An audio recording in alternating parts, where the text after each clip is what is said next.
Friend, वाइसेरा channel में आपका स्वागत है। आज हम दक्षिण भारत के इतिहास के अंतर्गत राष्ट्रकूट वंश और चोल वंश के बारे में पढ़ेंगे। राष्ट्रकूट का अर्थ होता है राष्ट्र के प्रमुख तथा 753 ईस्वी में दंती दुर्ग ने चालुक्य वंश के अंतिम राजा कीर्तिवर्मन द्वितीय को पराजित करके स्वयं को स्वतंत्र राजा घोषित किया। दंती दुर्ग ने राष्ट्रकूट वंश की स्थापना की, जिसकी प्रारंभिक राजधानी मयूरखिड़ी थी, परंतु बाद में अमोघवर्ष प्रथम ने मान्यखेट को राजधानी बनाया तथा राष्ट्रकूट वंश कई राजा, सनातन, जैन और बौद्ध तीनों धर्मों के अनुयायी थे तथा राष्ट्रकूट वंश की राजकीय भाषा कन्नड़ थी। उनके शिलालेखों में संस्कृत के व्यापक उपयोग के बावजूद कन्नड़ उनकी मातृभाषा थी और माना जाता है कि ये कन्नड़ मूल के थे।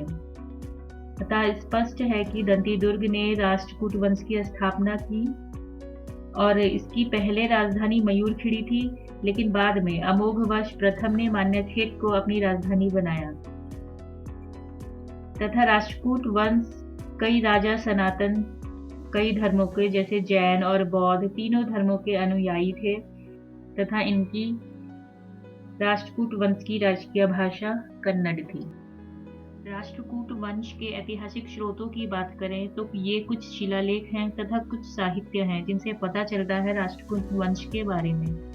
तो पहले है एलोरा शिलालेख, फिर है समनगढ़ शिलालेख, फिर है बड़ौदा शिलालेख और नौसारी शिलालेख, जिनसे हमें राष्ट्रकूट वंश के बारे में पता चलता है। तथा साहित्यिक की बात करें तो कविराज मार्ग, अमोघव्रती, शांति पुराण तथा आदि पुराण आदि हैं, जिनसे पता चलता है हमें राष्ट्रकूट वंश के बारे में। अब राष्ट्रकूट वंश के प्रमुख राजाओं के बारे में पढ़ेंगे।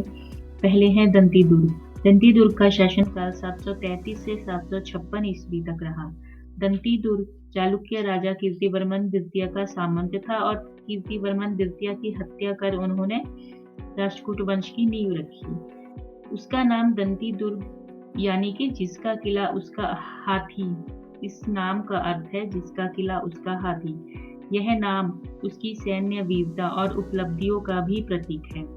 एलोरा शिलालेख में उनका उल्लेख पृथ्वी वल्लभ और खगवलोक के रूप में किया गया है तथा इसने पल्लव की राजधानी कांची पर भी हमला किया और नंदीवर्मन के साथ गठबंधन किया तथा नंदीवर्मन ने अपनी बेटी रेवा का विवाह दंती दुर्ग के साथ किया।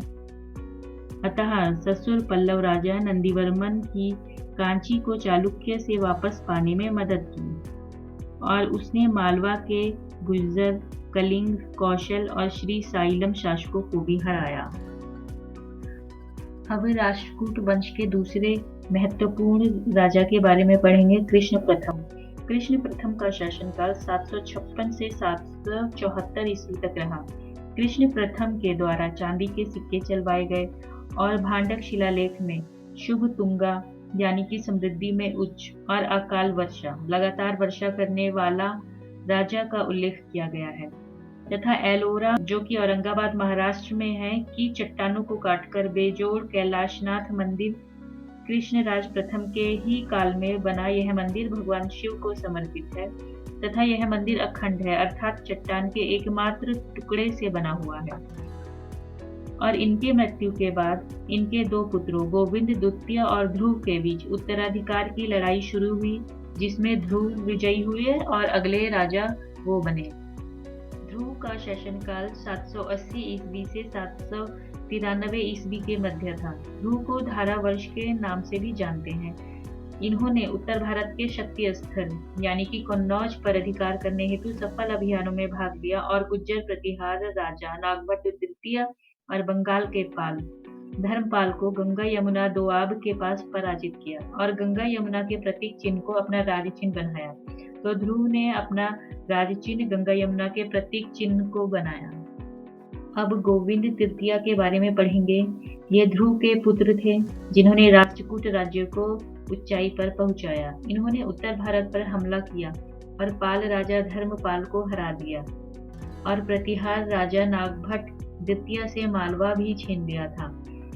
इनके संजन अभिलेख में लिखा है कि गोविंद तृतीय के घोड़ों ने हिमालय से निकलने वाली ठंडी जलधाराओं का पानी पिया और उनके हाथियों ने गंगा के पवित्र जल का स्वाद चखा तथा इनके शासनकाल में राष्ट्रकूट साम्राज्य धीरे धीरे कोपको मोरिन से कन्नौज और बनारस से भरूच तक फैल गया था। अब अगले राजा अमोघवर्ष के बारे में पढ़ेंगे। इनका शासनकाल 814 से 878 ईस्वी तक रहा। अमोघवर्ष गोविंद तृतीय के पुत्र थे। इन्होंने नई राजधानी मान्यखेत बनाई और अमोघवर्ष जैन धर्म के अनुयायी थे। इनके गुरु का नाम आचार्य जिनसेन थे। इन्हें राष्ट्रकूट वंश का सबसे महान शासक माना जाता है। अमोघवर्ष स्वयं कन्नड़ के दक्ष विद्वान थे तथा कन्नड़ काव्य कवि राजमार्ग लिखी और संस्कृत में प्रश्नोत्तर रत्नमालिका लिखी। इन्हें दक्षिण का अशोक भी कहा जाता है।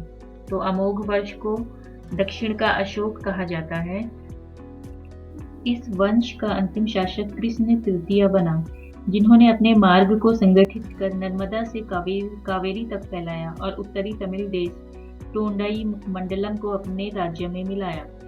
एलोरा के प्रसिद्ध प्रस्तर कट शिव मंदिर के निर्माण का श्रेय इन्हें ही जाता है तथा राष्ट्रकूटों की मूर्तिकला एलिफेंटा गुफाओं में अपने चरम में थी। एलिफेंटा बंबई के पास एक द्वीप है जिसे मूल रूप से श्रीपुरी कहा जाता था, लेकिन पुर्तगालियों ने हाथी की बड़ी आकृति देखकर इसे एलिफेंटा का नाम दिया। वे एलोरा की मूर्तियों से काफी समानता दर्शाते हैं तथा ऐसा संभावित है कि उन्हीं कारीगरों द्वारा बनाई गई है। तो राष्ट्रकूटों की मूर्तिकला एलिफेंटा गुफाओं में अपने चरम में थी। अब दूसरे प्रमुख वंश चोल वंश के बारे में पढ़ेंगे। संगम काल में तीसरी शताब्दी में चोल वंश का पतन हो गया था, लेकिन फिर बाद में 9वीं शताब्दी में इनका दोबारा उदय हुआ। इन्हें तंजौर के शाही चोल कहा जाता है। इस चोल वंश के संस्थापक विजयालय थे, जिनकी राजधानी तंजौर थी। इनके शासनकाल में राष्ट्रकूट शासक कृष्ण तृतीय ने आक्रमण किया था तथा इतिहास में इस युद्ध को तक्कोलम का युद्ध कहा जाता है। इसमें चोलों की बुरी तरह हार हुई थी और प्रांतक प्रथम मंदिरों के महान निर्माता थे और उन्होंने चिदम्बरम के प्रसिद्ध नटराज मंदिर के विमानों को सुनहरी छत प्रदान की। तो इस प्रकार से जो कृष्ण तृतीय और प्रांतक प्रथम के बीच युद्ध हुआ उसको तक्कोलम का युद्ध कहा जाता है, जिसमें चोल बुरी तरह हार गए थे। अब चोल वंश के अगले शासक राजराज प्रथम के बारे में पढ़ेंगे। इन्हें महानतम चोल शासक, जिसने 11वीं शताब्दी तक दक्षिण भारत में सबसे बड़ा चोल साम्राज्य बनाने में मदद की थी। इन्होंने सैन्य अभियान की श्रृंखला के माध्यम से पांड्या तथा केरल के शासकों और श्रीलंका महासंघ को तोड़ा और उसके उत्तरी भाग पर विजय प्राप्त कर उसका नाम मुंडचोल मंडलम रख दिया था। यानी कि श्रीलंका के उत्तरी भाग को जीता और उसका नाम मुंडचोल मंडलम रख दिया था। इन्होंने मालदीव के द्वीपों को भी जीता तथा तंजौर में प्रसिद्ध बृहदेश्वर मंदिर का भी निर्माण करवाया। ये मंदिर भगवान शिव को समर्पित है। इसके बाद राजेंद्र प्रथम अगला शासक हुआ। चोल साम्राज्य का अधिक विस्तार इनके काल में हुआ। राजेंद्र प्रथम ने संपूर्ण लंका को जीतकर अपने राज्य में मिला लिया था तथा इसने गंगाईकोंड चोल मंडलम को चोलों की नई राजधानी बनाई। इस वंश का अंतिम शासक राजेंद्र तृतीय हुआ। तो आज हमने राष्ट्रकूट वंश और चोल वंश के बारे में पढ़ा। अगर आपको वीडियो पसंद आई हो तो प्लीज लाइक, शेयर और सब्सक्राइब करिए। Thank you.